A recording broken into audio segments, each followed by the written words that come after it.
Give me the argument, the best argument you know, for the power of cinema.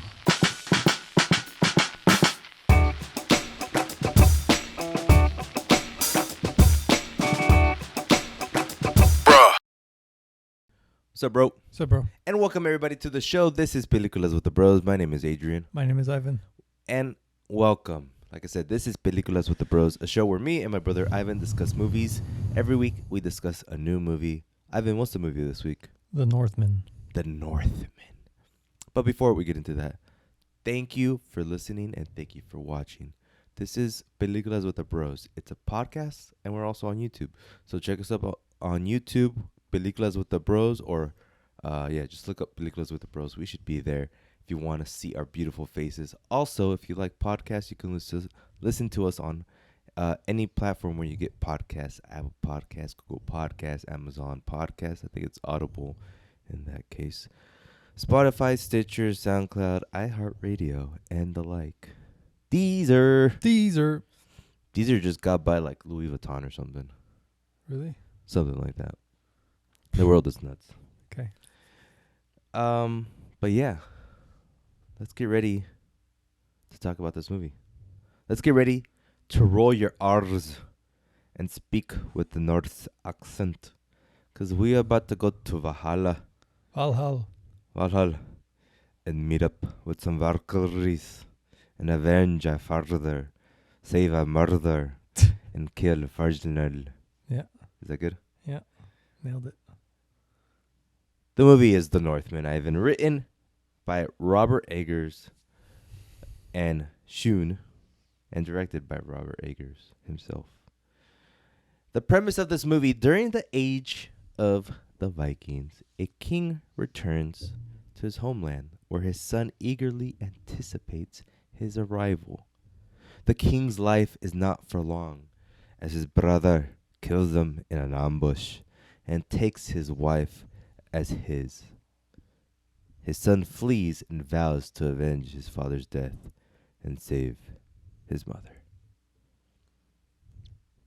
With a cast of Alexander Skarsgård as Amleth, Nicole Kidman as Queen Gudrun, Claes Bang as Fortner, Anya Taylor-Joy as Olga, Ethan Hawke as King Warraven, William Dafoe as Hermel the Full, Gustav Lind as Thorir the Proud.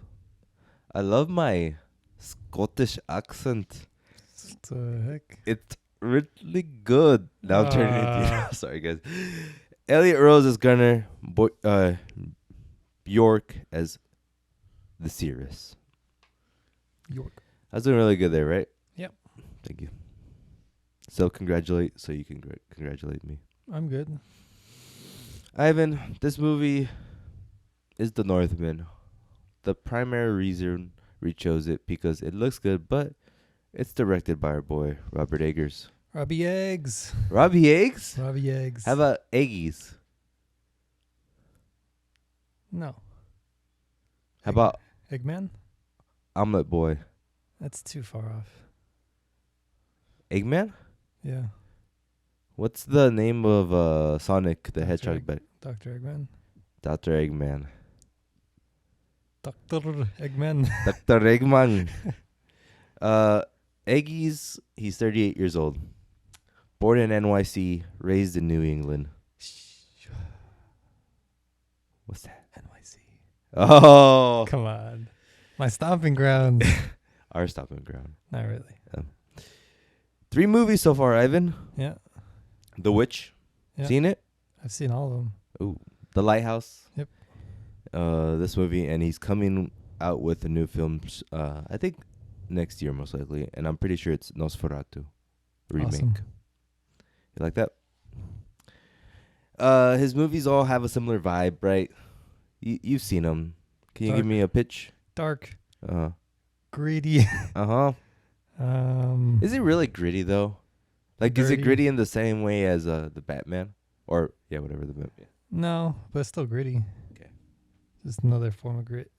Okay. True grit, I'd say. This is a podcast about movies, right? Yeah. So we got to do that. Yeah. I would say instead of grit, I would say gloomy. Gloomy. The gloomy. Gloomy. And he is a A24 man, right? Mm-hmm. Born and raised. Born and raised on that A24 teat. Heat. He's drinking from the A24 teat. Titillating. That's what I'd say. But in all seriousness, he's a much heralded director. I think what he did with The Witch, where he makes a film that's he's like part of that smart horror genre, right?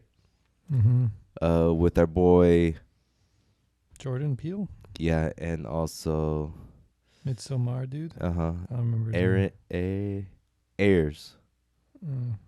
Ayers. His last name is Ayers. Midsommar / Hereditary guy. So he brought in. He was part of the wave of the smart horror. He continued it. Would you say he continued it with The Lighthouse? Because I didn't see The Lighthouse.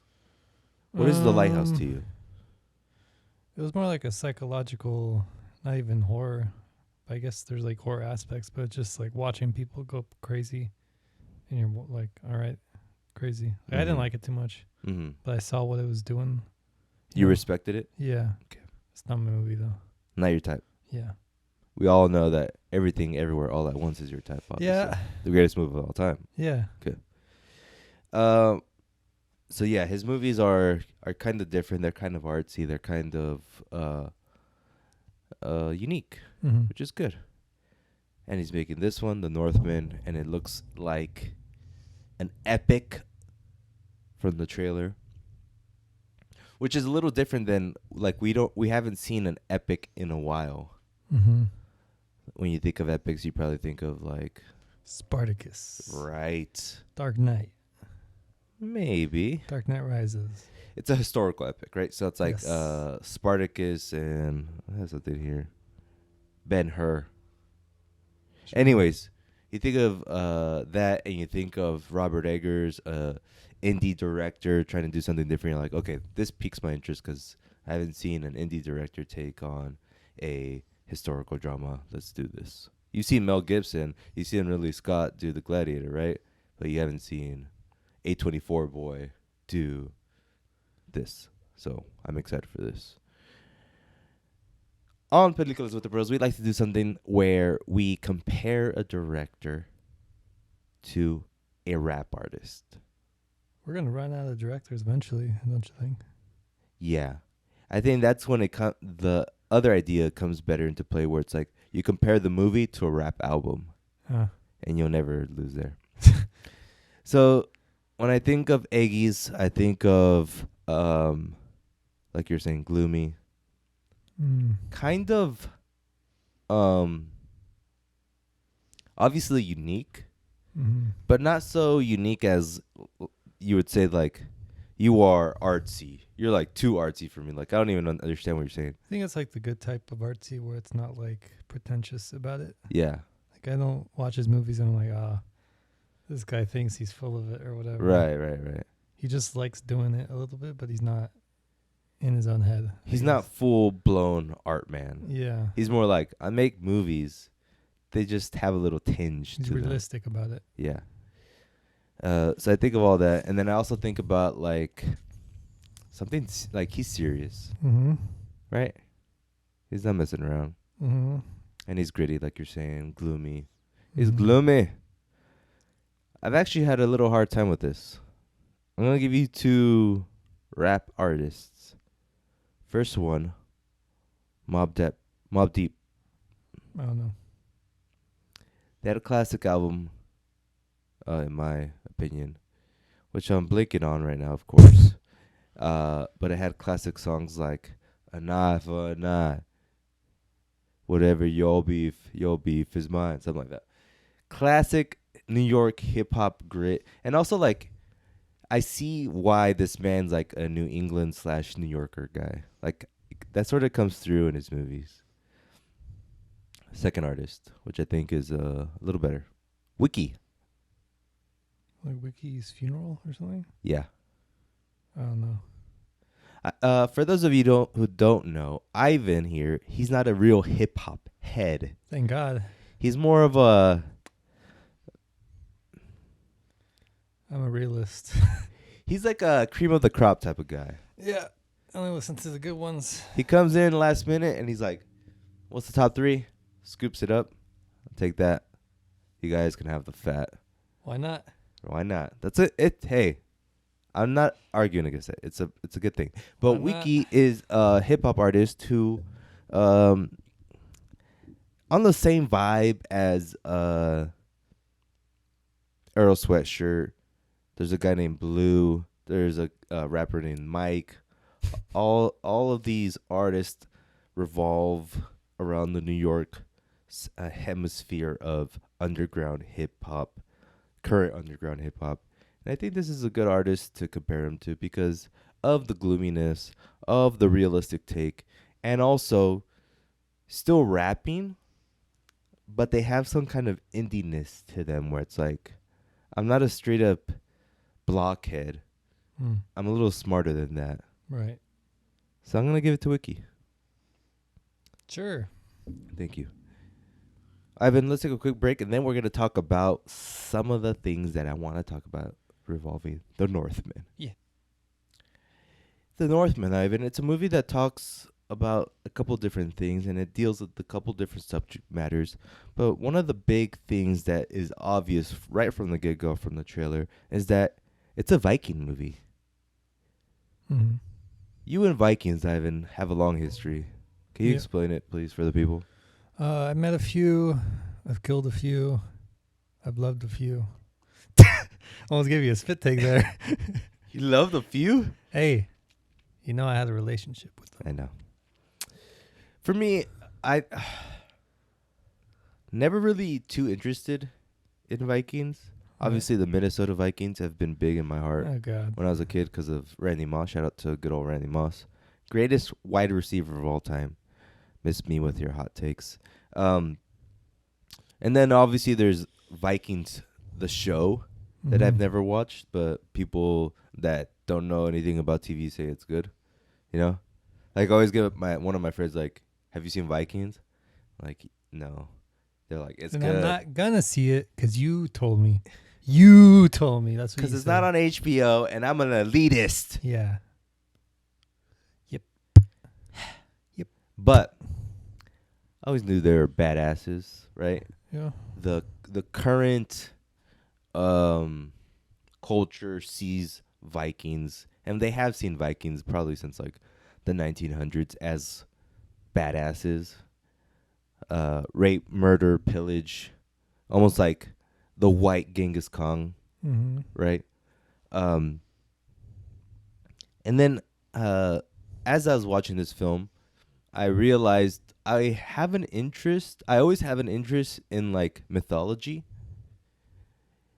So this like the movie showing the Viking and the Norse mythology really piqued my interest.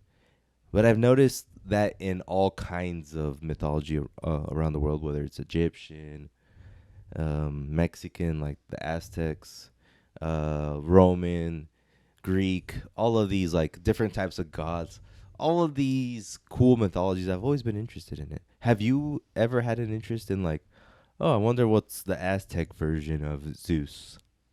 I always like Greek mythology from like God of War and there's like a book series, Percy Jackson series. Yeah, you read that? Yeah, when I was a kid. How was it? Did you ever read Harry Potter? Nah. Did you ever want to? Nah. Was there a stigma? No. I was just like, I already saw the movies. Yeah. Harry Potter was so big. Stupid big. I was talking about this at work where, kind of really off topic, but I like watching documentaries about artists, specifically musicians, because you realize the level of fame they were at, and you're like, dang, they are today's Taylor Swift. They were yesterday's Taylor Swift. They were yesterday's Billie Eilish. They were yesterday's Drake. But that sort of gets lost in history just 20 years later. I think you just gotta live with the fact that you have a legacy, and it's not gonna be permanent like that super fame. Mhm. It's like off topic even more, but I was watching, Don Rickles, the comedian. Yeah. I was watching a bunch of his stuff, and like I was looking into his history, and I was like friends with Frank Sinatra and like all those like types of Yeah, that yeah. era, back when they're like huge, like the Drakes, Billie Eilish, whatever. And it's just like today, like he obviously doesn't have that following, but like he talks about like he understands like it's not like his time is past, like fame wise, but he's still proud that he has like that legacy. Mm-hmm. So just like knowing that like I did something. you're done, but you have something and it'll live on forever in a way. Except that your past is your past, but be happy that you had that past Yeah. instead of wanting more. Yeah. Yeah. Like just finding that cutoff. Like I'd imagine Drake just wants to keep going bigger and bigger and bigger and bigger. And the second he falls off, he's gonna like go crazy. Like I don't trust him enough to be I like, do. mentally strong enough. I think that's Kanye. Drake. Well, he's hasn't already had- off. What? He's already gone off. Yeah, but I've never seen anything from Drake that's like mentally unstable. Not like that mental, like where he would kill somebody or anything. Right. Just like I'm trying to think of a rapper who just like he would go like a chance route or something. 50 Cent. I mean, 50 Cent, I feel he still has a legacy, doesn't he? But I don't know his history too well, so. Off topic, even more. So 50 Cent. It's kind of disgusting his like route, because obviously he got super famous, biggest selling rapper after Eminem. But then his second album after his massive breakthrough album was a kind of disappointment as far as like quality wise, and then it just kept getting worse and worse. And then now he's only in the culture, like he's only on Twitter because he talks shit about any kind of topic. He's like a influencer. Yeah. And then he's also in the culture because of his shows that he produces, but I mean, to be like, to go from being a musician to just saying like, I don't know, what's the current hip hop artist? Freddie Like, Gibbs. Lil Durk should stop talking because he doesn't know what real street stuff is. Like, right. that's why he stays on the internet, just because he has like a different opinion. That's always like I wrong. feel like he's having fun with it. I'd say it's more like the Trump thing, where it's like always keep my name in your mouth by saying something. I've seen interviews. He doesn't seem like Trump crazy. He seems like No, yeah, he seems kind of like Mike Tyson, where he has like that craziness in him. no. What do you mean, no? Mike Tyson is lovable now. He has that in him. He Yes. like just beat up somebody on the plane like a week Yeah. ago. But 50's more like a troll. Yes, that's what I'm trying to say. 50's a troll. Yeah, but I think he has like a heart of gold. You're wrong. You don't think so? There's no way you have the heart of gold and not have a good relationship with other hip hop artists. Like, if no one looks at you as like the big homie, Mm-hmm. then no. Snoop Dogg is the opposite. That's the heart of gold. I don't like Snoop Dogg though. I know. You don't know real people, that's why. Wow. Yeah. Okay, back to the movie. We went through mythology. So yeah, I've always been interested in mythology. Okay. And I like how this movie is trying to do that. And epics, like we said. This movie is a little different because we haven't seen epics in a while. We spoke earlier about the history of, well, not even, but there's a history of epics in movies, in filmography. We have obviously Spartacus that we talked about years ago. It's like only one epic ever. Ben-Hur, Lawrence of Gladiator. Arabia, The- Gladiator, you said? Is that what's the Brad Pitt one? Achilles? Troy. Yeah. I think Apocalypto could be considered one. Yeah. I sort of can. Literally, a lot of people have said this movie is Gladiator, just like with a different. It's like the bare bones of it. Like, man is forced out of whatever, trains, kills the guy who forces him out. Well, it's actually like the oldest tale in the book because it's a vengeance story. Yeah. Right. It's and then I learned that this what the movie's based off is an old Norse tale, and Shakespeare based Othello Mm-hmm. off of this. Othello or Hamlet, I forgot what it was. Off of this. Okay. So literally it's a tale as old as Shakespeare from one of the greatest, and even older than that, right? So it's a vengeance movie. It's an epic, things that we sort of take for granted, but now that we see it in a new light with this A24 Eggy man doing it, we're kind of interested, right? What'd you think about the movie? Good. All right, guys. Well, this is all we have today for. Just kidding. It's a good movie, right? Yep. How'd you watch this movie, Ivan? With my eyes, idiot. Great take. Great take. There's people watching. One day you should watch a movie with that tongue of yours. I saw it in that cushiony seating, Dolby Digital, whatever it is. Dolby Cinema. Digital Mission Valley. You have the bass right behind you. I love the bass this time too, because this movie had a lot of bass sound. The soundtrack had a lot of dum dum dum dum dum dum dum. Hey, yeah. Yodeling, Ivan. What's your take on yodeling? Approve. Approved. Yeah, this movie was good.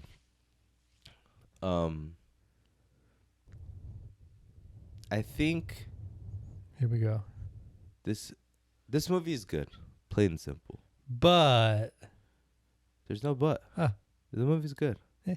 But it's interesting learning about how this man made this movie, how Eggers made this movie. okay. Because, as we said before, he had The Witch and The Lighthouse, A24, complete creative control on those movies. In this one, he didn't. Why? He had a bigger budget, so he needed to bring in some studios to help him finance it. Okay. And it was the first time he didn't have the final cut. Okay. So he had to sort of bend some of his own tendencies to appease the higher-ups. Okay. And I think that's interesting. And maybe it's not noticeable if you and I are watching it. I can honestly say I didn't notice anything different from watching it until I heard that this was true. But does it hurt your, I don't know, what's your opinion on now knowing that this wasn't his ultimate vision of what this movie should be? I'd have to hear what he said. What if it's like, yeah, we cut out a scene where it shows his balls. That's it. And he's like, they ruined my vision. The balls were integral to the story. It was more than that. Like? Opening scene had to be cut. Opening scene had to be edited heavily to be quicker. That makes sense. And from his own words, he said, I don't know if I'm ever going to watch the film and really recognize it as my film. What a nerd. What a nerd. Dang, you're bashing the egg boy? Yeah. I mean, I kind of get the start being cut because it was like father comes home, they go out or they do that ritual, instantly get shot, and then he runs. That felt like a little like, all right. Yeah. I mean, I kind of wanted that because I was waiting for like the bloody action, roaring. So like it makes sense, but maybe Eggman should have thought about that when he was making it. Like, people don't really care about like a big selling movie. People don't care about the half an hour intro that is like super slow that he wants to do. But I know it's his vision where he wants it like nice and slow, like build up and all that. Yeah. I think it's like, no, I obviously get your point. What, like appeasing the masses and all that. But as a creator, I think you do certain things for certain reasons, right? Mm-hmm. And in his eyes, I would imagine he's thinking like, I want to make an epic. I want to make an epic about this movie. But primarily why I want to be in this epic is because I want to sort of explore the Norse mythology and show it differently and show it in my unique way and be really intricate about it. And the outcome is, to do that, you need to you need to get studio backing to give you the money to do that. Mm-hmm. But then at the same time, now you have to make a different film from your end film that you wanted to make. Yeah. So it's like, when you go into a project and you want to make something specific, you have, if you really are not happy at the end of the day, if you don't make it the exact way that you want to make it, then you shouldn't make it at all. It's like me. I get you. Right. It's like if I want a Xbox, if I want an Xbox because I want to play every day, all day, I just want an Xbox, but I can't afford it. And I'm like, okay, how can I get an Xbox then? I could split it with my brother, and we split the payment. But now I had to split it with you, 50-50.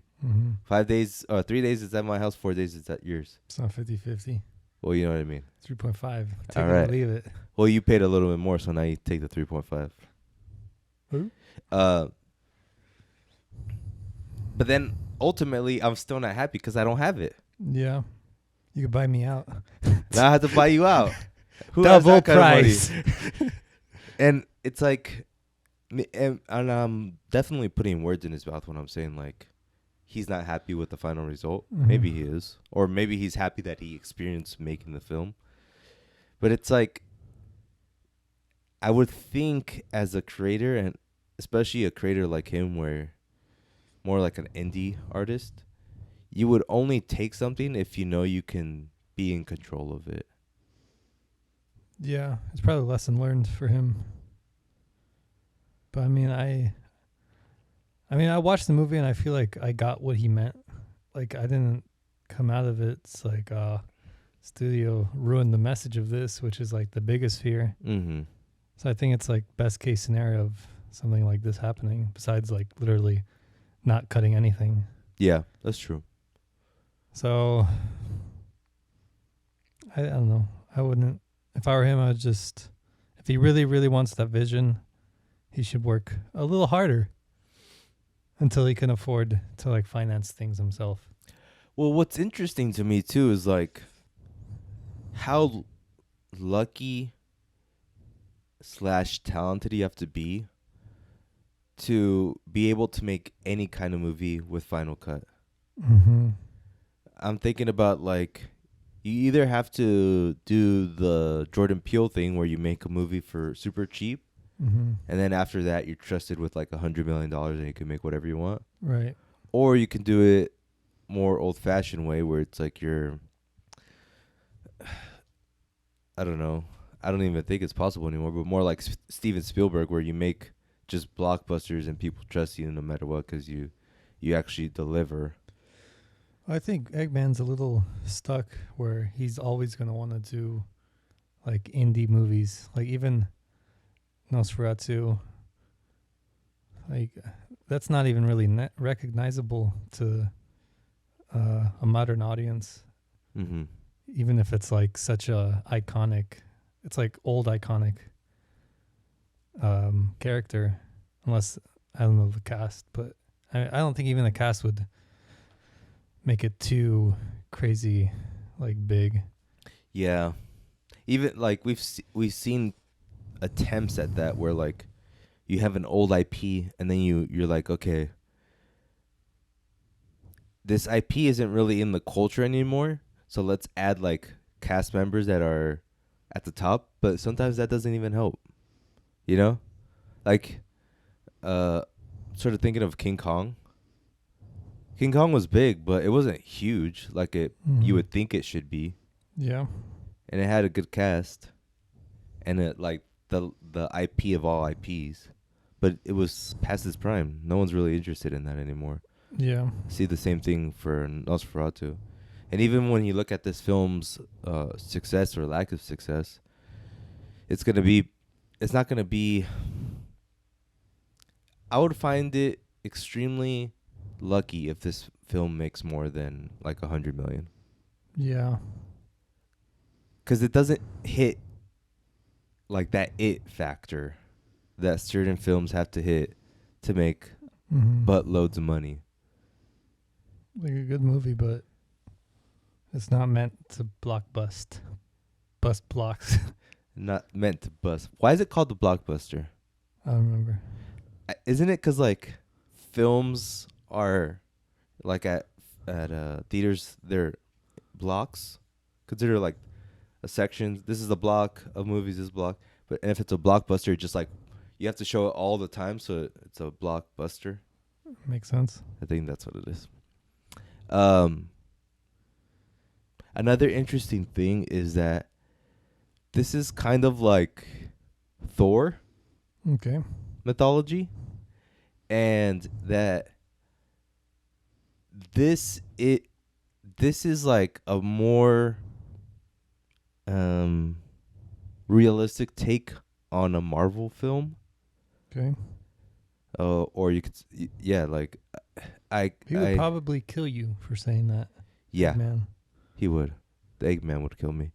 But Eggman, it's okay. Because I'm trying to think about this film when you compare it to that, and just to see like the difference, and to think of it like this is the adult version of that, and it should appease that sort of section of fans. But I think you could say that about every movie. It just this one has Thor mythology, so it immediately goes to kind of Marvel Thor. That's true. But I could say like Heat. Oh, that's like a realistic Marvel movie, like a Hawkeye sort of thing. Right. Like that's Punisher. Yeah. Yeah, that's true. Break? No, Okay. unless you want one. The water's looking tasty. Take a sip. I don't want them to see. Okay. One thing I do like about this movie, and it's kind of subversion, but I never felt like I was shocked or taken aback, like subverted. I just felt like it was there, and it was always present. Was the fact that no one is really good in this film. Yeah. I like it. And I like that take, because in a typical movie, you have like the good guys versus the bad guys. But right in the beginning, when Amleth's dad, the king, comes back home after like some kind of war, he comes back with like slaves, and you're like, oh well, Oh yeah. this is obviously not the greatest guy. And when he was coming into his kingdom, everyone around the town was sort of like, they weren't like happy to see him. They're like, oh, the king is back, the king. They're just kind of scared. And even it looked like his son was scared of him. So I'm like, is this like a bad guy? But obviously he had love for his son, but it sort of sets the tone that no one is good in this story. And that's later revealed and later touched upon, whether it's Forgener's reasoning for killing his brother, the then king, and the queen being sort of a manipulator of all sorts and sort of orchestrating things behind the scenes and her motives, you know? That was cool to see. And I think it's something that not a lot of people notice. Like, a casual viewer would be like, yeah, the good guys are the bad guys. but it's subtly there and it's not hit upon too much, which I like. Don't do that. Witchcraft, Ivan. I believe it. I've told you this take a million times, but you always look at me like I'm disgusting. Where the take is, back in the day, and when I say back in the day, I mean like the Iron Age and like medieval times when people were like witches are real and sorcerers are bad and stuff like that. I strongly believe that those people were just people who had prior knowledge of an ancient civilization that lived on Earth that had technology like Wi-Fi. I was gonna pretend that I agree with it, but it's so dumb that I can't pretend. Wait, okay. So this is the theory. Multiple asteroids have hit Earth. Wait, this is true. Multiple asteroids have hit Earth over the course of Earth's history. Yeah. And from what we know, it's been like every million years, right, or whatever. But the Earth's super old, and we can't really tell how many times the Earth's been wiped out. Mm-hmm. So my theory is Earth's been wiped out like a million times, and we've rebuilt our technology, and it comes all the way to the point of like computers, but then it gets wiped out, and we start over. Okay? And then, for some reason, there's like a little remote that gets left over, and this guy picks up the remote. He's like, oh, what's this? And this is like a guy like who's like living in a hut, and he clicks it, and he turns on a TV, and he's like, what is this? Succession. Succession? And he's watching Succession. He's like, oh. Then he's like, he has like some kind of like database. He's like, oh, I'm learning about Earth's history, and he's like, I'm gonna trick all these people in the village. Mm-hmm. And the people in the village, they're like, oh, this old guy, he's always he's a loser. And he's like, oh yeah? And he turns on a light. He like turns on fire. Clap on. Whoa. And he's like, oh my God, what is he? He's like, I'm a magician. I'm a witch. And I'm a witch. Yeah. I'm a witch. And this is my theory. That being said, there's a witch in this movie, Evan. Good. Yes. Good segue. Yeah. I think it's just interesting too, like, this is a more toned down take, that like people thought there was witches and stuff like that because of hallucinogens. Mm-hmm. You know? Like the Anya Taylor-Joy who's in this film. Taylor-Joy? Yeah. She's in this film and she plays a witch, and she does this thing where she puts mushrooms in people's food and they trip on acid.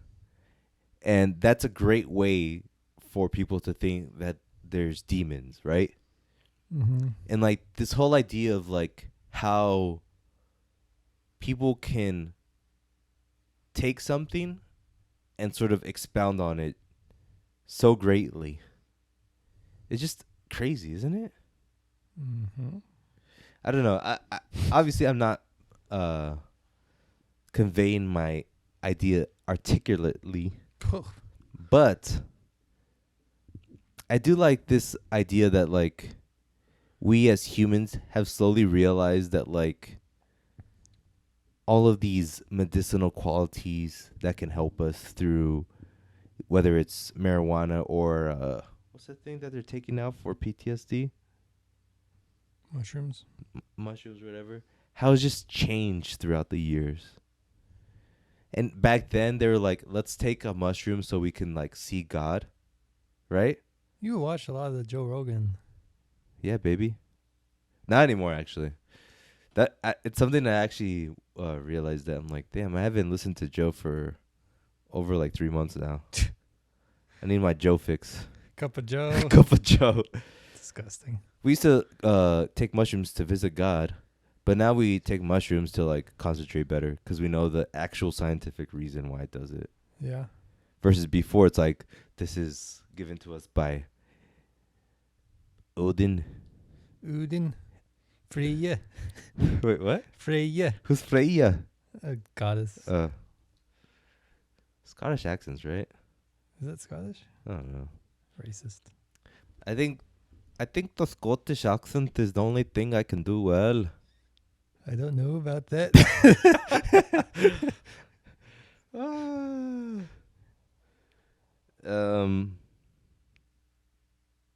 Side note, this is our second time in the Iceland region for movies this year, Ivan.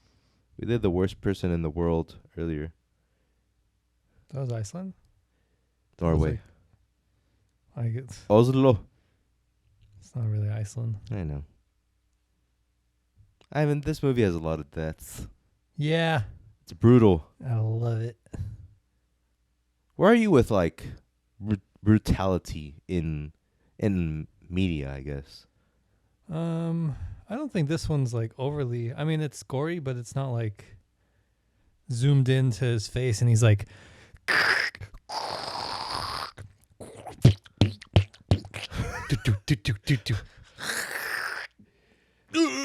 There are parts of biting people's body parts. But off. they don't like show like a zoom in. Like it's not overly. Okay, yeah, that's true. That's when it's like, all right, like in X. Like there's points I was like, come on, That's true. put that away. That is true. But that's kind of the point of the movie. Like it's a horror. It's supposed to be scary. There is only one part of the film where I'm like, ooh. The nose. Yeah. He wants the rest of his nose back or something. So there's a character in the film who is a bad guy who gets his nose cut off in the very beginning, and he survives that attack. But when he survives, he has like, just like, remember when he blows his nose, and it just like comes out of his face. So gross. Anyways, he survives that attack, and he like 30 years later, he just has like whatever it looks like when your nose gets healed, but you don't have a nose. Yeah. And he gets killed in the craziest way, where you put a knife right where the nose was, Mm-hmm. and you don't just like stab him really quick. You slowly merge the knife through his brain. Great kill.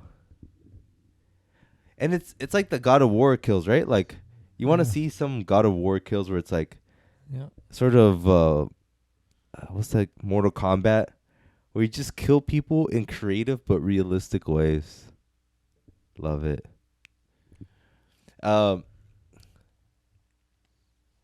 What's his name? Alex? Skarsgård, Alex though? I think. Alexander Skarsgård. Him as Amleth. Beast. Beast mode. Literally.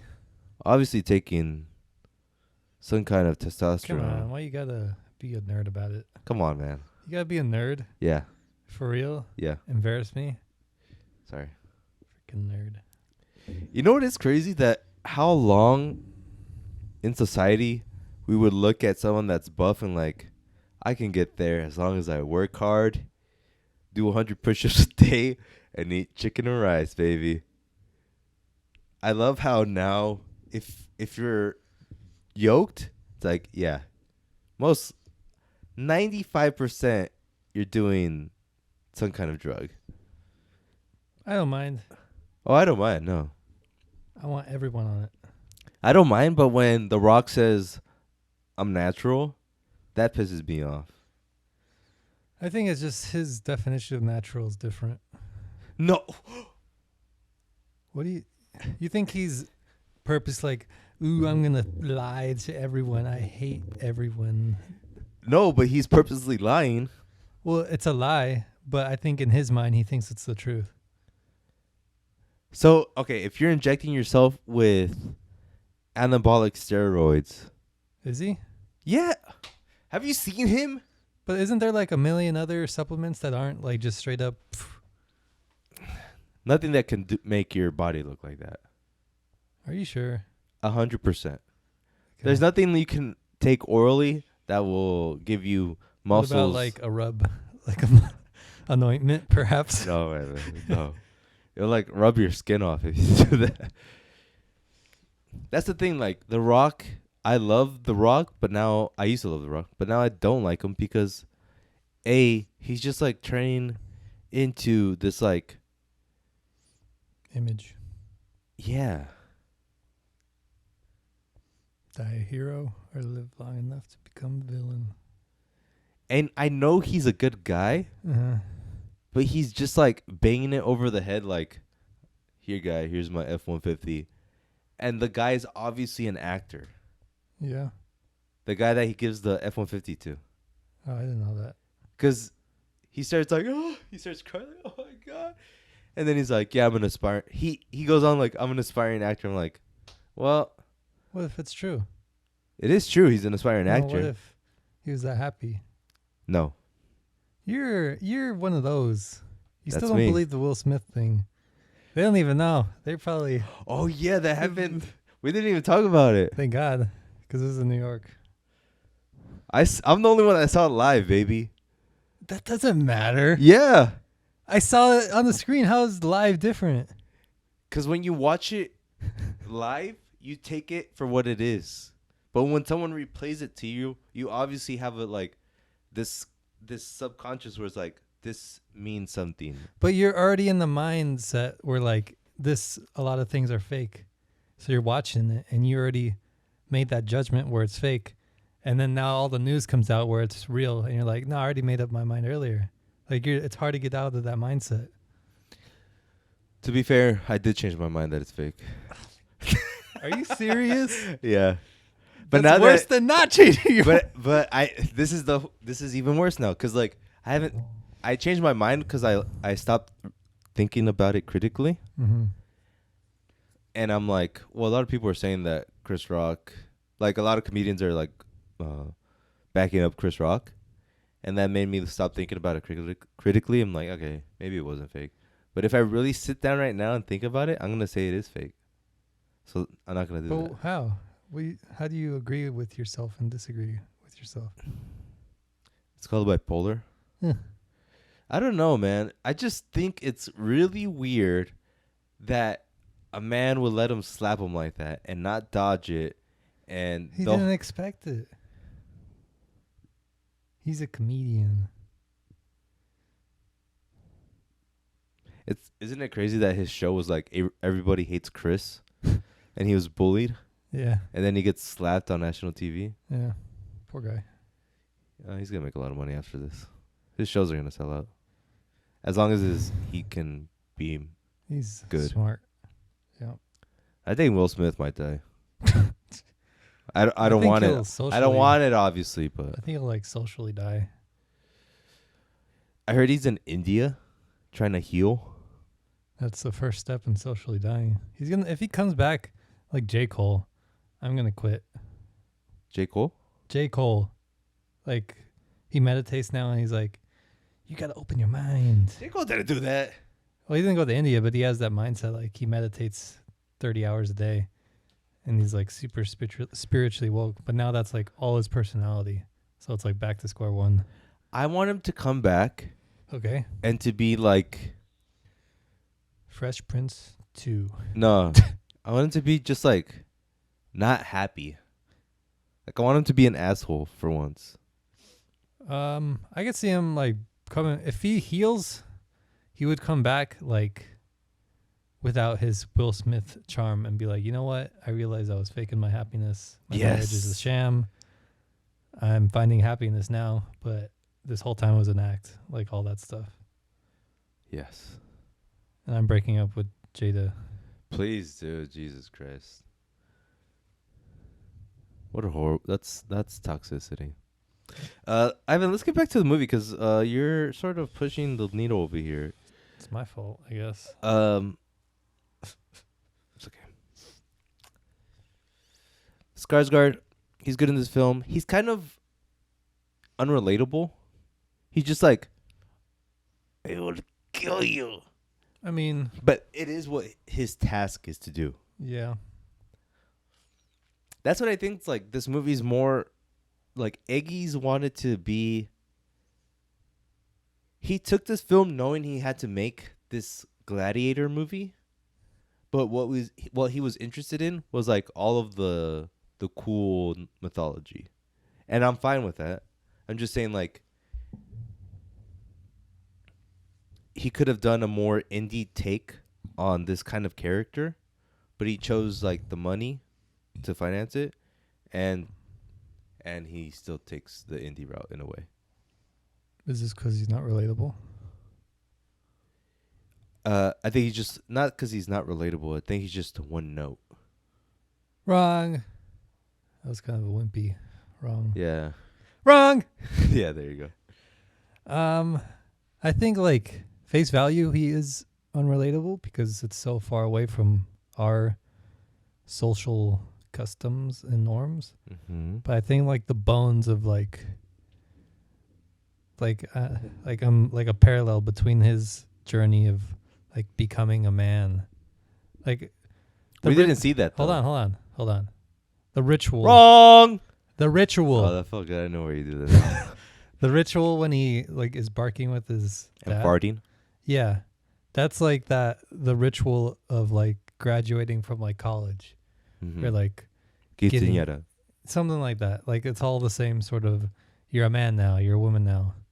So like in that way it's relatable where like there's that ritual to evolve. And then later when he's like he's on his laser focused task of killing this dude, like I could see that as like in a modern form, like you're finally stopping your stupidity and like putting your nose down to the grind and doing all those things you said you're gonna do. I like that. And in that way it's relatable. So it's like a huge, like a far away parallel. But like the core of what he's doing is still literally what we do today. Yeah, and I would say, like, this movie is not as good, or it could have been better if it was more relatable. I would say it could have been better if Eggers made a more... you say likable. Distinct, not a distinct, but it's like a... What's the word? Give him like he Yeah, he needed more, like... character. But, like, Notes. he needed to be a person, not just this vengeance monster. But that's how it's the only person he could have been with what happened to him. No, because he obviously fell in love during that time. But like it's the only person he could have been, and he was pulled by the strings of fate. The strings of fate. The strings of fate are a mighty one. The strings of because it is a tale, you know. Yes. So he's literally Yes. you have to kind of somewhat like get away from the fact that it's not real life. Yeah. Even though it's real people, because he like finds a crypt that has a sword that you can't take out in the morning. Like that's literally like I could see like an idiot go like that doesn't make sense Yeah. with a little lisp. That doesn't make sense. You know? Yeah, But yeah. if you look at it as like a tale, like okay, that's probably like a symbolism that I don't freaking get. Okay, I'll take that. And to your point of like the character becoming a man and then sort of losing his way of his mission, like in the middle where he sort of forgot his purpose. Mm-hmm. And having to be reminded through this spiritual journey that, like, stop messing around and go kill this man because you have to protect your father's honor. Mm-hmm. I did like that, and I related with that because at a point, and I didn't have a spiritual awakening. Instead, I listened to a podcast, and I realized, God. I was like, oh, this is why I became a web developer. Not because of this, but because of this. And that's a little different than saving my father's honor. Where am I? But What have I become? Instead of blood on your hands, it's code. The numbers, like Matrix. Ivan, what'd you think about Anya Taylor-Joy in this film? Good. I mean, sparse, but she wasn't the main person. Yeah. She did her job. What about Nicole Kidman? Um, Our lady that's surprisingly did well. Not because she's a bad actor, but I just expect when I see her to be distracted by her face. But it wasn't distracting. There was one part where her face was distracting. I kind of chalk that up to being like Norse ugly, you know? I chalked it up more to like her being 60 and doing 50 million plastic surgeries. Sorry, I shouldn't have said that. So sexist. Sorry, Nicole. Jesus Christ. She's never gonna be on here again. We'll do whatever movie you want to talk about, and I'll get on my knees and apologize. We could do her AMC intro. Yeah. And we'll dissect it. Yeah, we'll do your AMC intro review, and we'll give it a positive review. Yeah. Ivan, do you have a rap album to equate this movie to? Probably like an X album. Tentacion. Nah, I don't like that. Okay. I was thinking more DMX. Okay, DMX. Right? Yeah, just because it's more focused. Yeah. But I don't know. Like X's anger, I see as more angry than DMX. Oh, the vengeance. Yeah. What about like Denzel Curry, who he could get pretty angry? He doesn't have X's anger. Like X, like he was like pure rage. Like I still haven't seen anyone who has that. You know when they say rage mode? X. You know when they say let's throw a rager? X. Don't invite X because he is a rager. It'll be a rager. I don't know what to say to that. Would you rewatch this movie? One day. I'm not too excited to rewatch it, but I'll rewatch it. For scenes that I liked. The gore. Let's talk about that. What are the best scenes of this film? I just like whenever he went beast mode. Yeah. Beast mode and then the mother conversation, because like his face during that was like so like you could see the eyes like stop it. Yeah. It was like shield your tongue or something. Yeah. Something like that. But and it's that little twist. I saw that coming. Did you?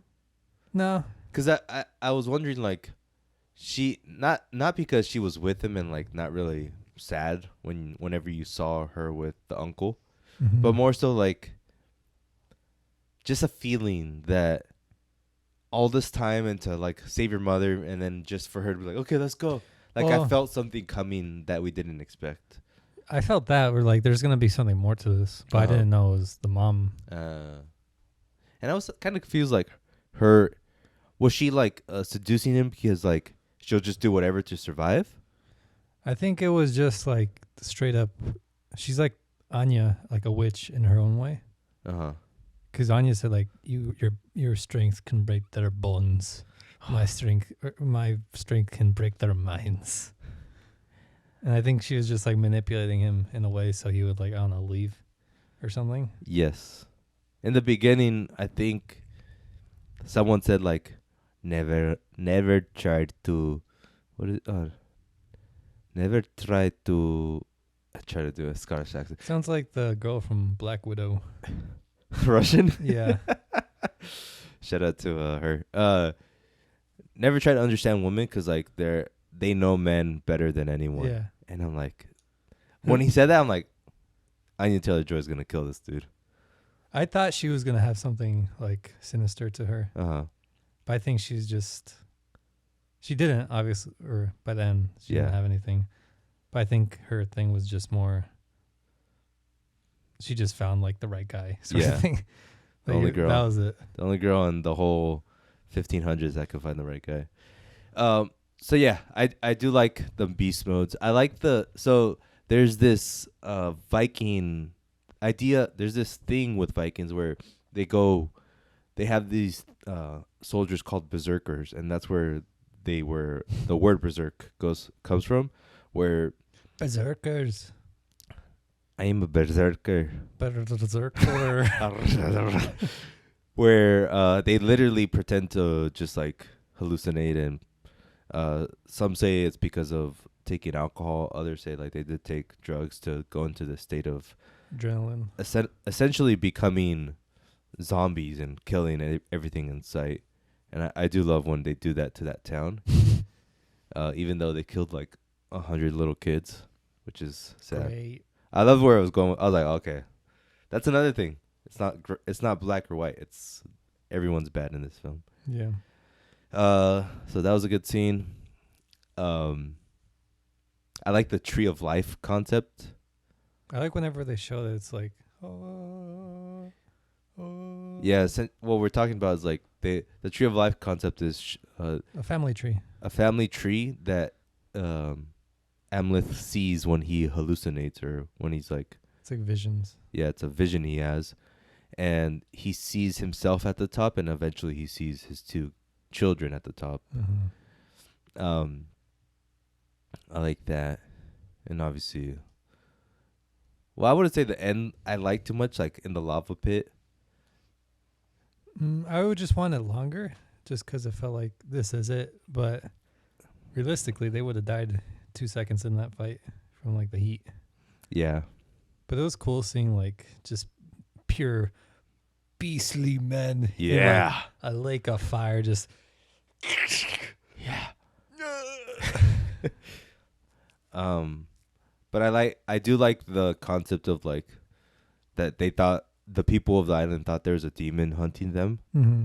but he was the demon, and It's kind of like Batman. yeah.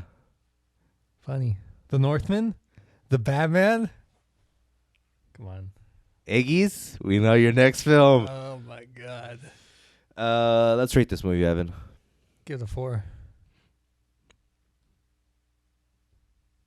I gave this movie a 4.25 tickets out of 5 tickets. 4. Bones. Nah. 4 tears. 4 tears. Tears. Oh, for tears. I will avenge you further. I will save you murdered. I will kill you further.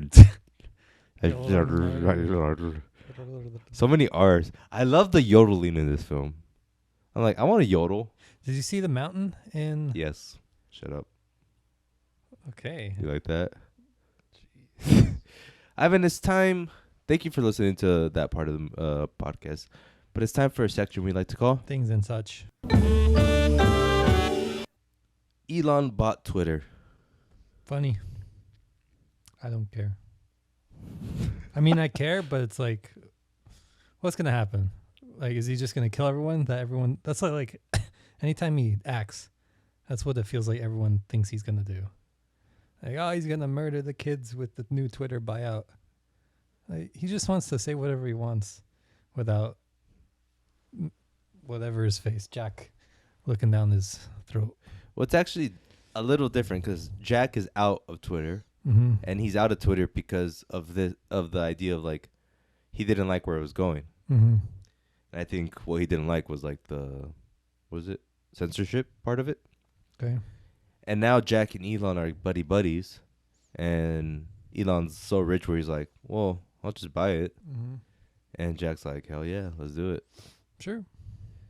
Yeah, and I think who knows what he really is going to do if he adds Trump tomorrow, if he doubles down on the censorship part, whatever. Mm-hmm. We don't really know, but it is an interesting thing in culture to see this guy who a lot of people think is like Dr. Evil, but is more like just a guy that wants to help humanity at the end of the day. Whoa. Oh, damn. I showed my colors, right? Come on, Adrian. Rookie. Rookie. I love that. Rookie. What are you doing, Rook? Depp versus Heard. Ah, come on. What are you doing to us, Rookie? Are you following this at all? Lightly. Just like whatever I hear. But it's like, I don't care. I think obviously it's stupid on all accounts. Like Johnny Depp is dumb and Amber Heard is dumb. Oof. But I'm pretty sure from what I see, it's like it's like oil and vinegar, and that produces bad stuff. Mm-hmm. But I think it's also oil and vinegar, and then vinegar saying like it's all oil's fault. Yeah. When it's not like that. And then the idea of someone losing everything, or I shouldn't say everything, but someone losing opportunity because of what someone else said, and that's like horrible, especially when it's my boy Depp. Rookie. Rookie? So that's a thing. But it's also like it's interesting to see how low Depp has gone. And I think now he realizes it cuz like I was watching some of it where he's like I took cocaine and Ambien. But he's not proud of it. Like he has to say this. Mm-hmm. He's just like it's part of the process. Probably come out of this like a phoenix. Yeah. He seems like the type. I hope so. But I also hope more so that he just realizes how stupid fame is, which is like the ultimate thing that's killing him. Not so much heard. I mean, I feel like it's partly heard. Well, it is, but like, why are you even in this cycle? Because it is a cycle. Oh, defamation? Yeah. Why even? Yeah. I mean, Like, sure, she might have lied, but you were in that relationship. You picked her. So that's messed up, Adrian. The problem is her, but it's ultimately you for the choice you made. But maybe you didn't know. Know what? She was evil. Oh. I love when you go. You Rook. Back of the bus, Rook. What? Go clean my clothes. Dry cleaning. Okay. You can't do that. Bad actor. But yeah. I remember. And then I think Depp was like, they asked him, will you ever work for Disney again? He was like, no. Like, there's no chance in hell I will. Probably the biggest hit for Disney. They're catching the stray with that one. It's just companies, everything's dumb. Everything's a double standard and nothing really matters is the take. Yeah. Like Disney works with China. Not for long. And China, they're good people. But they kill people too. So it's a double standard. That's my take. This is beyond rookie. This is idiocy. All right. It's time for a section we like to call What's on the Telly? It's on the tele.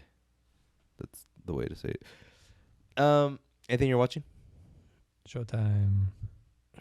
Great show. I realized why I don't like it as much as I thought. It's the writing. What? The writing isn't that good. I was on the opposite. It's not that good. It's good. They're What's good? realistic. They're flawed characters. Doesn't make it good. But what makes it bad? That it's boring. But it's like de-romanticizing Showtime era. It is. But there's you can do it in a better way. I don't know that way. Not with flair, no. Because when you watch Succession, the writing stands out because it doesn't stand out. Because it's natural and it feels good and it feels like what they would say. And this, it's like everything is just not everything. I would say like maybe Jerry West's scenes. Mm-hmm. His are good. But anything with I don't like the Pat Riley and Jason Segel's dynamic. Like the writing there feels clunky, and the writing feels super clunky with Magic Johnson's character. Anytime he's he's talking, or anytime he's talking to Cookie, I'm like, it just doesn't feel right. But you saved your life like a shield.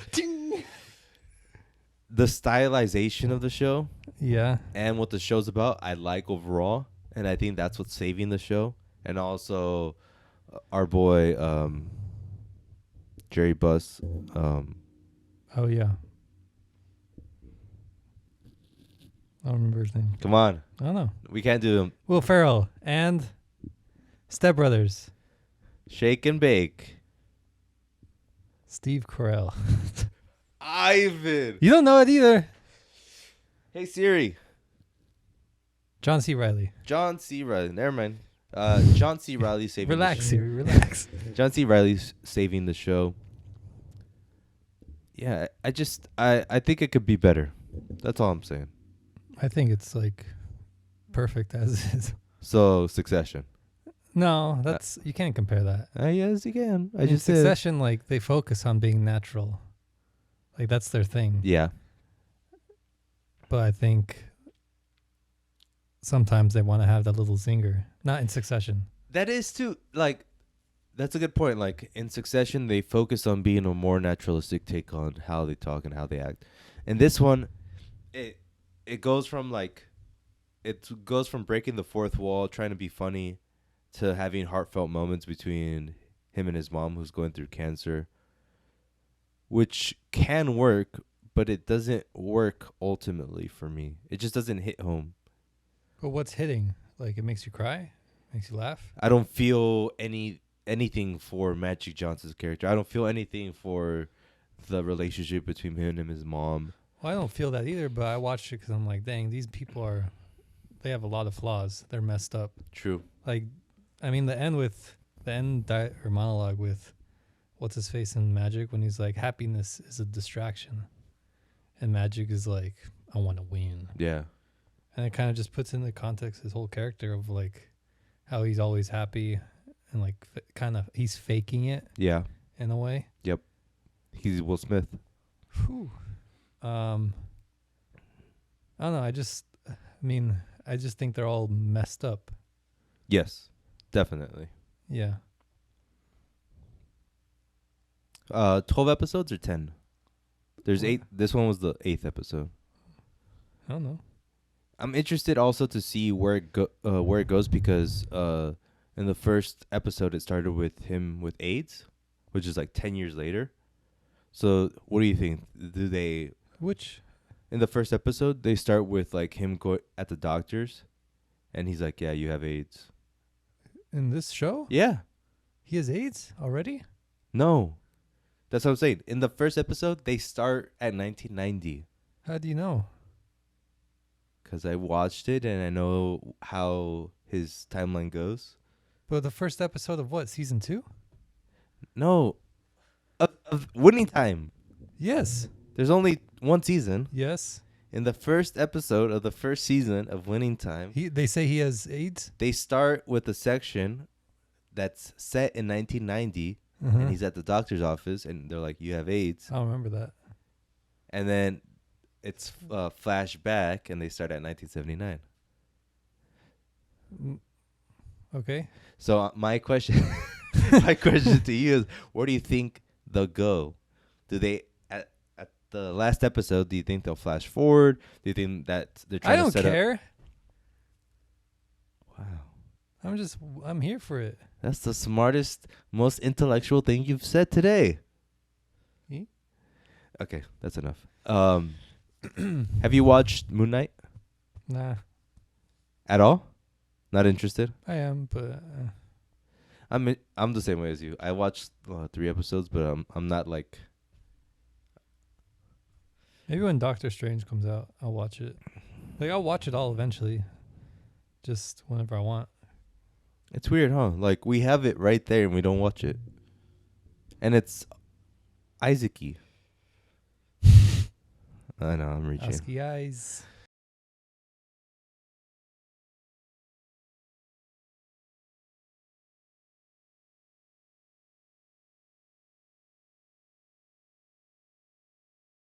I want to do a little section that I probably won't do for long, but I'll do it for the next month. It's called Sports Time with Adrian Afrasio. Oh God. The Knicks are winning 2-3 in the 5-hole round of the Knox. Good try. Sports Time. So, NBA playoffs are full swing. A little wet one. Full swing. You can sit out this conversation. Chime in if you have anything interesting to say. Full swing, and we have some interesting storylines. Interesting, I said, not a laugh. I don't want to hear a peep. Storylines in the sports. What is this? Bridgerton? Exactly. Children. So the Brooklyn Nets lost to the Boston Celtics. I like how I'm a sports commentator now. I love it. Brooklyn Nets lost to the Boston Celtics. The interesting thing here is the... Jason Tatum, #1 fan. Oh my God. Of course, because he's a Kobe Alum. acolyte. I could tell by his style. The interesting thing about the Brooklyn Nets is that They suck. they obviously are not that good because they got swept by the Boston Celtics. But the Boston Celtics are really good. No, the interesting thing is that they have so many. Their team is like Showtime as far as the amount of drama in it. So number one, just to give you a little backstory, they have this player that they got. His name's Ben Simmons. He was traded to them mid-season for another player that they had. But the interesting thing about him is that last season in the playoffs, he choked. And he choked so bad where, like, the fans were just like, you can never play for our team. What? He was going for a layup. And it was a wide open layup. And instead, he passed it. And the reason he passed it, people say, is... The reason he passed it was because people thought that he was scared of the moment. Like, he didn't want to mess up. Okay. And they're just like, dude, you have to get out of here. Damn, people suck. Their fans are very, like, the harshest fans in the league. Celtics? No, the Philadelphia 76ers. Philly. So that happens, right? Okay. So that happened last year in the playoffs. He decides to sit out the season, citing mental issues. And then they're like, okay, we'll give you your time. But low-key, they wanted to get rid of him. Because they're like, you're not that good, and you did that. We'd rather get another player. And then they try to help him with his mental issues. And then he's like, no, I'm not ready. And then they trade him. And when they trade him, he files something where it's like, you guys owe me money because it's my contract. You owe me $20 million. And they're like, no, you didn't play for us. And you sat out the season purposefully, right? So the idea is like, did he really have mental issues, or did he just not want to play for them anymore? It's both the same thing. True. And do they need to pay him now? Up to the lawyers. It gets tricky. But now it gets even crazier. So he's on this team, Brooklyn Nets, right? Who are supposed to be a great team because they have 2 star players. But the tricky thing is now, he says his back hurts. He can't play yet. Who? Ben Simmons, the guy that got traded, who says he has mental issues. They're like, okay, we'll fix your back. And then the playoffs start. So he hasn't played all year, and it's the playoffs now. And then they're like, okay, it's the playoffs. Are you going to play? And he's like, I think I'll be ready by game 4. Mind you, game 4 is when they could be eliminated. Yeah. Could be the last game. And it ends up being the last game. They're down 3-0. So if they lose this game, they're eliminated. And he's saying this whole time, I'm going to be ready, game 4. Game 4 comes, and they're like, are you ready? He's like, nah, my back started seizing up again. Okay. And then it's like, how are you saying that, like, you're going to be ready? And then last game, you're like, no, I'm hurt. And then everyone's, like, going off on him. How are you letting your team down? Poor guy. Jesus. You know? Like, you're saying that you're ready, and then the final minute, you're like, my back hurts. And then it comes out he had a meeting with the team, and he says he thinks that his back's hurting. Like, he thinks his back hurt, like, on day of because of a mental block he's having, like, that he just can't, you know? Okay. Like, he says he thinks he's going to be ready, but, like, something mentally is off with him. And I can feel for him in that aspect, but I just don't know what's true or what's not. And no one knows. True. No one knows, right? unless he just you're needs, in like, it. to seriously go see a psychologist, and, like, get through the hard work of finding out what's wrong. And it was probably like that choke. That was probably like traumatizing for him. Yeah, definitely. Yeah. And everyone's just saying choker, choker, stupid. I don't know what they're saying, but that's what I would say. And how do you like fix that? That's like a movie right there. Like, I choked game 6 of the 27 Olympics. Yep. How do I get through the doc? You don't. It's funny you say Doc because his coach was called Doc. Oh, wow. And I thought you meant Doc. I was like, yeah, his name was. Oh, no, you meant Doctor. Come on.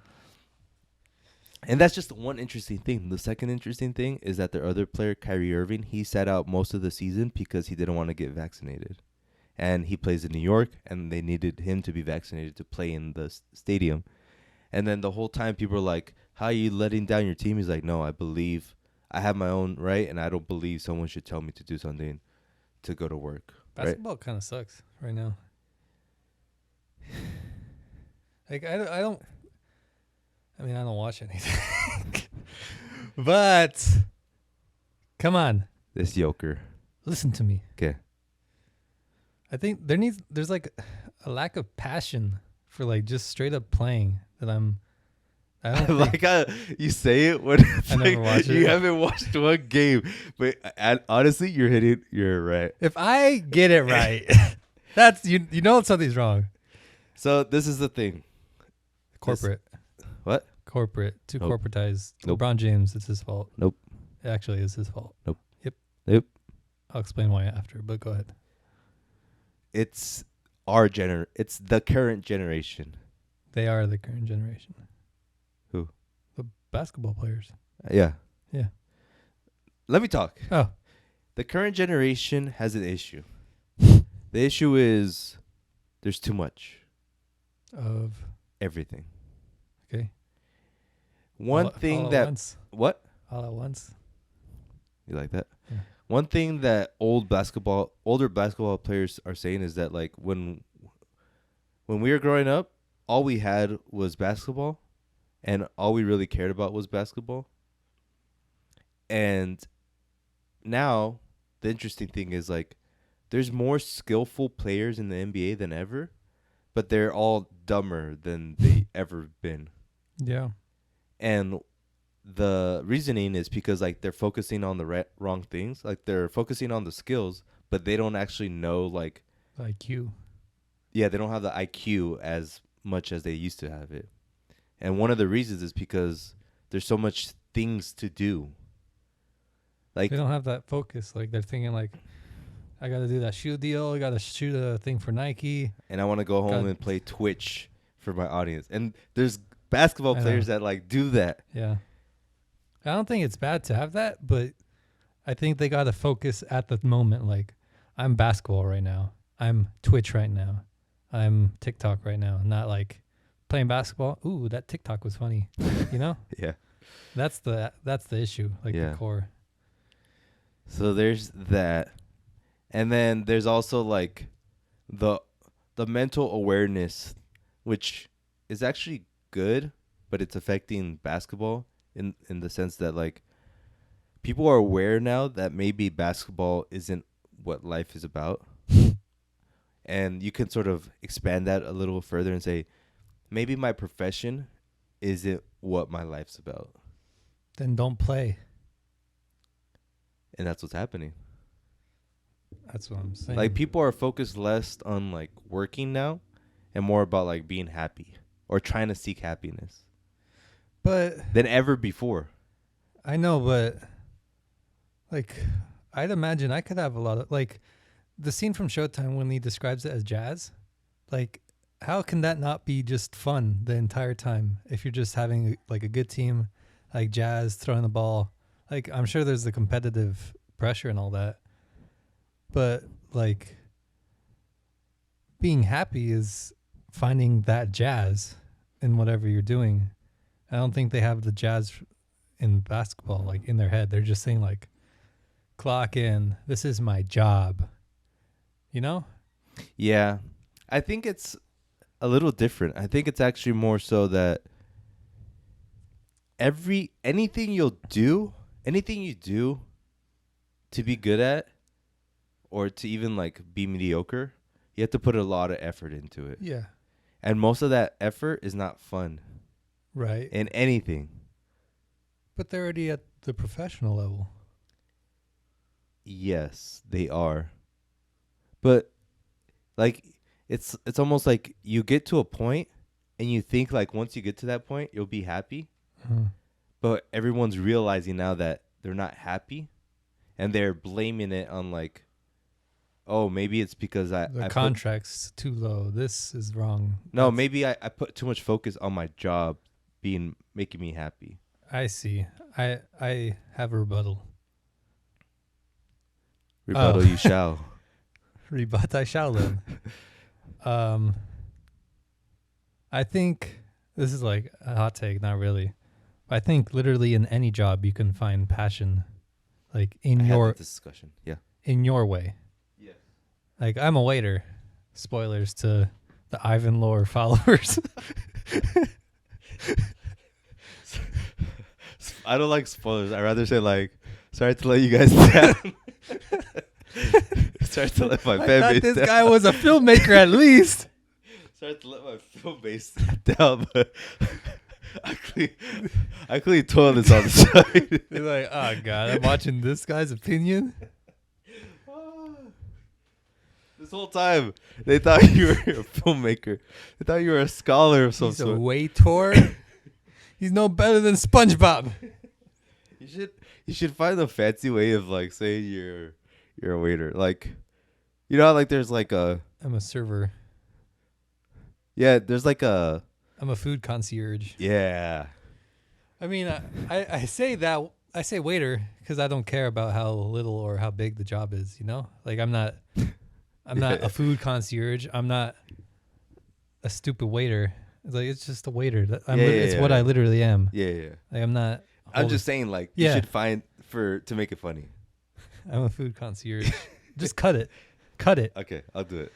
Spoilers, but I'm a food concierge. But the passion, not that I'm like super passionate about the job, but I can find things I'm interested in the job, but I have to look for it myself. Yes. Like if I just go into the job and think like, oh, okay, take the order, put in machine, get food out, check how they are. Like, yeah, that's boring. Yeah. But if you're like, I could learn how to talk to people better and I could make better conversations. I could meet someone. Right. And that's like a whole different mentality, but it's the same job. Yes. And it's still a job, but it's just finding your love for what you're doing. And being mindful of that pursuit of passion. Yes. Like I'm sure these basketball players were playing basketball as kids and they're like, I can't wait to do this as a profession, right? Profession, right? Well, that's how they're gonna think, aren't they? Wait, no. The why I laugh is because your shooting form is horrible. Well, you want me to go serious? Okay, go ahead. It's the symbol. Yes, it's the. You did a skyhook. You did a Kareem Abdul-Jabbar skyhook. I know, it's like ingrained in my mind. That's what it is. You watch it too much winning time. Yeah. Okay, all right. Oh, where was I going? The kids, they dream. They had the dream, and then I hate to be the corny guy, but like society ruined them, and like TikTok and the company sponsors and Nike and Disney and Space Jam 2 ruined their freaking minds, and all they could think about is how do I make my brand huge and make money and be rich, and none of that actually matters. Like if you have $2 million, that's a whole thing, but that's really all you need. Just get like a nice little house. You have enough food forever. Like if you have the essentials, all you need is like having fun, which isn't expensive. Your relationships is technically inexpensive, but it could be expensive. And then your job, which is where you get the money. And they're just losing it. Everyone's losing. Yeah, I see this everywhere. Yeah. I see it with myself. And I think it's hard because you have some images of yourself, or people have images of themselves, Mm-hmm. and they're like, I want to see myself here. Mm-hmm. But I think it's more so like you have to follow the path you're on, and like you said, find the happiness in that path. Mm-hmm. Don't try to. I mean, there's obviously caveats to that. Like sometimes you have to find different ways completely, but Yeah. there's ways to do things, like you said. I agree with that. Good take, Ivan. Not hot. Not hot. It was cool. Yeah. That's Adrian's sports section. Jeez. It's time for a section called Really Be Bussin'. Push T. Like 7.9. 7.8. You're giving it the exact pitchfork rating? Did it actually? Yeah. 7.7. I liked it. Yeah. I think what's interesting about Pusha T's new album called Oh, I don't remember. Always Dry. I think. Look it up. What I think is interesting about Pusha T and his new album, which is good and it knocks and it has good lyrics, is that It's almost dry. it's almost dry. It's gonna go down as another good album for him. And then when you step forward 20 years later, you're gonna realize his discography is better than 95% of the rappers, Probably. which is interesting too, because like he makes an album every 4 years, and I think that's the winning formula. Especially when you're someone that's so one note like that, like you can't be. Yeah. Like if a Juice WRLD released every 4 years, he would have been a lot better off. But he has such a vault. I don't even want to call it a trash can of of music that he's made, and it's all like the same stuff on different beats that sound the same. Like, what's the point of that? Like, where's the craft? Where's the chiseling of the marble to make the perfect thing? Yeah, because I think there's happiness in to our earlier point. There's happiness in crafting, in like perfection, in the pursuit of making something better. Like it's almost like it becomes addicting. The refinement of something, you know? Mhm. I think about like when you play games and like you're addicted because like you want to beat it Yeah. and you want to keep getting better, and you could think about that for anything. But when you make something just to poop it out, Because they're thinking like, once this album's out, I can tour it. So the faster I finish it, faster I can tour it, faster I'll get money. But they don't see the long term at all. They don't see like a legacy. They don't see long term money, their brand long term at all. They just see, ooh, million next year. That's the goal. and they're also scared of like leaving for 2 years Mm-hmm. and then everyone forgetting about them That and not means- having followers, and That means they suck. yes. And I think like if they're gone for 2 years, it's not because they're working on their craft. It's because like they got focused on like video games, or they're smoking too much weed. Like Kendrick's gone because he's been chiseling his marble statue. And he knows he can take his time because like he's already well off. He knows like you only need like 2 million.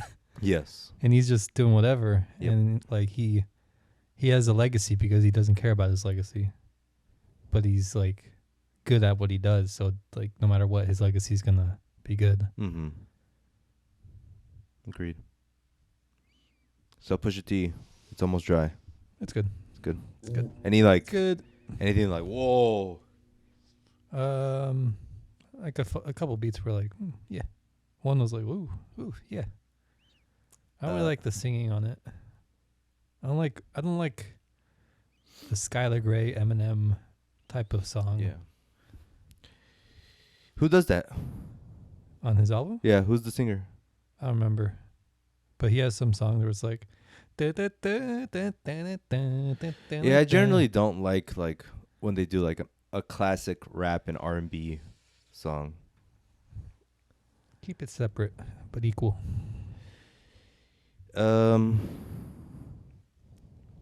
Future is coming out tomorrow.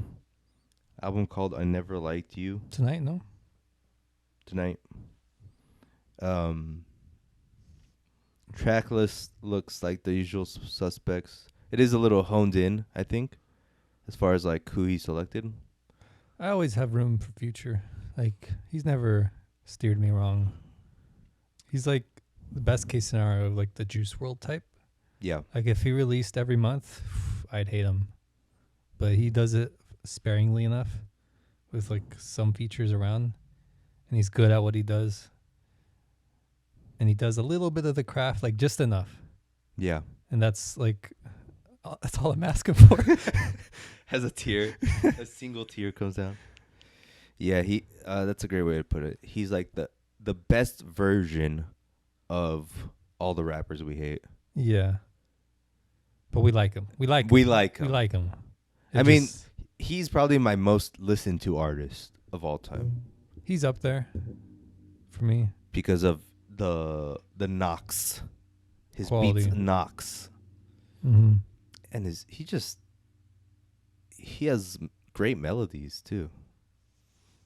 It's sad that like he influenced so many people the wrong way, you know? Because they just saw him do it so easily and it's like, it's that easy. But he's like a genius in his way. Yeah. You can't do it like Future. And that's why like, you know, Coi Leray, Yeah. she sold like 10 albums Yeah. in her release, but she was like at the top of TikTok, whatever, for like a month. Mm-hmm. Like, I think that's the biggest spike I've ever seen of just like an artist. Almost comparable to 6ix9ine, right? 6ix9ine he lasted a little longer, but he did drop off hard. Yeah. I think his was like an extended like. Koi's was like. Yeah.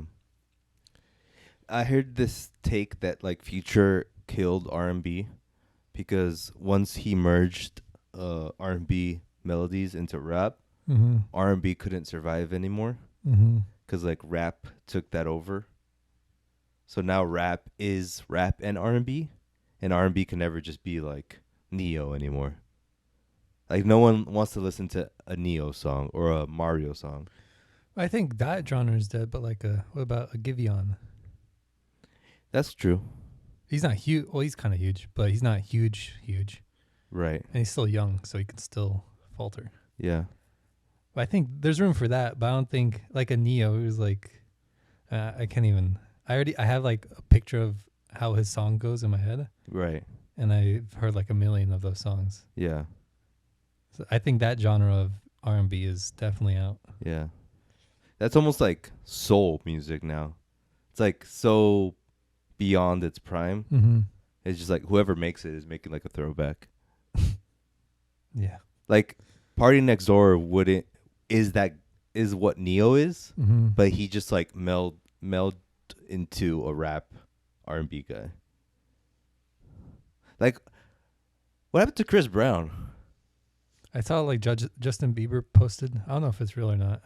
He was like, I think it was like Michael Jackson and like Steve Jobs or some other random person, like equals Chris Brown.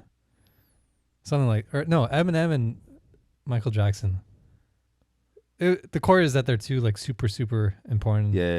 And Justin Bieber posted that unironically. He's Yeah. like, I have a feeling in like 20 years, Chris Brown's going to be seen like this. Thoughts? Yeah. No, I've heard from a lot of people that he's just like, he is a genius. But he doesn't try. More so, just he doesn't get enough credit for that. Mm-hmm. I don't know. I just don't think his music's that good. Yeah. Like at the end of the day, you could be a genius, If you don't but use your it. work doesn't show it. Sure, Justin Bieber thinks you're a genius because he's Yes. seen you live in person. He knows how you could do things automatically, but that doesn't last as long as a great album. It's like I'm sure there's an artist who does what Kanye does better in like the sampling, like the style or whatever. And he's like a genius in his way, but he doesn't have the marketing genius that Kanye had. Like of like the character. Mm-hmm. And that's such an important part. And that guy's like, how come I'm better than Kanye, but I don't get the recognition? Because you're nobody. You're not. You don't got character. I You don't like got chutzpah. chutzpah. You're not Showtime. Showtime.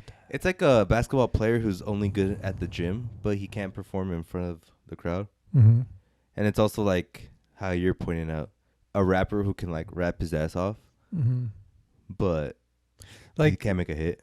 like those rappers who approach other rappers like, listen to this, and he does like whatever. It's like I felt like that's like the worst way to show your skills. Or Big Sean got signed like that. look at him now. That's true. I think I heard about that, but wasn't him. I don't think it was like such a fan thing. It was like, I'd be really proud if you like listen to what I have to share, like that sort of vibe, versus like, Kanye, listen to this rap, you know. What's the difference? One's like Excited? the silent confidence versus loud confidence, because loud kind of shows like But I've never heard of someone succeeding with silent confidence. me. And that is it for today's episode. Just kidding. Lastly, Travis Scott is trying to come back. I think he sadly is back. Um, It's weird how like his first way of coming back is through festival announcements. Like yeah. he should have done like a single, because like now it's just the immediate association of what he did, Yeah. what he's responsible for. You know what I mean? Yes, I do. This is the question I have for you, though. How should he come back? I know your real answer is like he shouldn't come back, but like the real if you were like his guy, Okay. how would you tell him? This is the Frasio business legacy, you know. We come in and we fix your house. How are you fixing Travis Scott's house? Announcement tomorrow morning. Next album, June. All proceeds, charity. That's it. Tour next year. No games. He's giving him money. Hard cash. You had it. You had to laugh, bro. Something like that, where it's like, the thing is, he should have from the start been like, I'm stopping music, whatever. I have to focus Indefinitely. I have to focus on doing what's right. And that means I'm making no money at all, but in like a good PR way, right? Something like that. He should his first reaction should have been like, I'm stopping, I can fix it. Now he has to do, he's not gonna, but like just straight up give a He's chunk not- of money. He's not gonna. Sorry. I had to. You literally said he's not gonna. Come on, Evan. Okay. What was it? He's not gonna do that, but he's got. Oh. Yeah, he's just gonna go back to normal. But he shouldn't. Like, if I were him, I would be like paying with guilt for the rest of my life. I think his issue. I think like we come into his house, right, and you say what you just said. So you're the bad cop. I'm saying he has to give up his money. Yeah, you just said all that stuff right now. Okay. So you're the bad. Whatever. I don't need it. You're the bad cop, right? Okay. And I'm the good cop now. Okay. This is Travis. He's scaring you, right? I know. It's scaring me too. But you have to do some form of that. So this is what we're going to do. I understand you have to pay millions and millions of dollars in mortgage, in your companies, in paying back all the people at the festival. And I know you're scared of losing everything. You're going to go bankrupt. Because that's the primary issue, right? He doesn't have a little nest egg. You don't have a nest egg because you spend it all on your diamond jewelry. And now no one wants to buy your diamond jewelry. I get it. Because you can't resell diamond jewelry. Really? Not really. Okay. Not for what you paid for. Okay. Oh, okay. So your issue now is that you have to pay a certain amount of money and you want to do festivals. I get it, because they give you a lot of money. But you're hurting yourself in the long run. You got a stink on you. I'm still a bad cop. It's because you got a stink on you. You got a stink on you. And there's only one way to wash it out. See, he's choking because he doesn't want to tell you what you got to do. Give up your $10 jillion. I'm sorry. Travis, you gotta do what he says. You gotta release your album as soon as possible. And don't do any live performances. You're only gonna do meta performances. Metaverse? Metaverse. And it's gonna be acoustic. So no voice? No Instruments? no beats. All Voice? instruments through like guitar and drums and stuff like that. Okay. So you have to. Where's this coming from? You're going soul, baby. You're going R&B, baby. You're not even a cop anymore. No. This guy's an idiot. I'm transforming. This is what you gotta do. You gotta do your. You don't have to go acoustic, okay? Maybe that's a little too crazy. I'm like scratching my head. You gotta go metaverse. You can't do live performances. You have to go. All performances are digital now, and that's how you're gonna make your money. So you're like the marketing sort of consultant, more like what's the next step? Not. I'm like trying to fix what he's done. You're kind of fixing what his career is going to be now. Yeah. Okay. So, like you said, release your album. Release it. All proceeds go to X donation. Doesn't matter because you don't really make that much money off your album. You make money off your merch, right? Am I right? Yeah. Okay. You're gonna do the metaverse stuff. You're not gonna perform live until 2 years from now when you release your next album. Okay. Good. All your performances are gonna be metaverse. Cool. And then the money that you make, how are you gonna make it? Merch. You're the king of merch. Merch it out. All right. 50% of your merch is going to go to donations. Sorry, you're not going to make as much money, but this is a long term. Ivan, hit him up with the next plan. You will never be... I like the fact that he's trying to say, you will never. Can I? Yeah. Good cop? Back up. You will never be as rich as you want to anymore from this point on. You will always have this loss of money because of what you did. And the point is here is you don't need that money. What did that money ever get you before, right? Dead people. That's not the best way to say it, but yeah, people passed away. And because of your greed. Go ahead. The point is, I think this is a perfect way for you to segue into the next phase of your career, which is tech. Retirement. Tech. Because now you have to find a way to be innovative in the metaverse with your merch.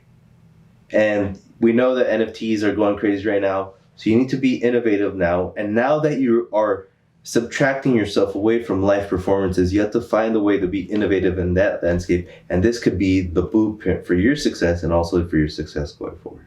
An idea. Go. I just merged our good cop, bad cop, okay? Okay. He doesn't use American money at all anymore. Any money he gets in that form, he gives it away. Metaverse. Bitcoin money. That's where he makes his money. Now you're just talking like we're talking and he's just there. Go away. Go away, Travi. Okay, go on. Go. All money he will ever make now is through Bitcoin. Okay. So now he's the face of this currency. He's giving it. I like what he's saying. He's giving it The stamp of approval. power, stamp. Because look, you're telling everyone I don't use U.S. currency anymore. Why? Why you ask? Because I was going to say something mean. Okay. Don't say that right now. Don't say that. We'll say that later between you and me. No, it was offensive, mean not. I know. We'll still say it between you and me. Okay. You're telling them U.S. currency is poop. Because you see the future. And you know the U.S. currency is poop. When he says poop, I would tie it to why it's poop. Maybe like environmental damage. Continue. Yes. Make it flip the script. If you don't like what they're saying, change the conversation. Oh. Yeah, sorry. We're just having a good time. We're laughing brothers. the whole time. Like, who are these psychopaths? I do like that idea. That's a good idea. Yeah. Like, just like imagine, like I liquidate $10 million into Bitcoin and say, I'd have to be a strong figure. Like who? I get Kanye. Like, no, he's too big. Like well, if he did it, then yeah, it would be huge. LeBron. I don't like LeBron. We'll use Elon. Like, Okay. He's saying I will never use U.S. currency. I'll never use U.S. currency again. I'm only digital. Mm. Bam, backed. You become the unofficial sponsor for something. Yeah, Yeah, I like it. and then you get Elon does it. What's his face? Gary Vaynerchuk does it. That's a cascade Cascade. of entrepreneurs Preneurs? that does this. Yep. And bam, you just overthrew the U.S. government. Yep. Anything else? Scotty? Pippin. Smacked his butt as he walks away. Get out of here, Good game. boy. And I just think what he's doing right now, back to the original conversation, Oh yeah. he's setting himself up for failure. He honestly should not even tour or a festival that like It's really weird. yeah. I feel like, I honestly feel like he needs money. Like he's going bankrupt. Because I do think his cost of living was like 100 disgusting. Yeah. million. Yeah. And that's, I mean, his fault. He should have got like just a nice suburban house in a closed off area. Live like that, 5-bedroom, whatever. Like a really good big house, but not a mansion. Like, be realistic with your richness. Takeaway. Like he had a McDonald's deal. Like after that, come on. How do you need money? We all need money, Evan.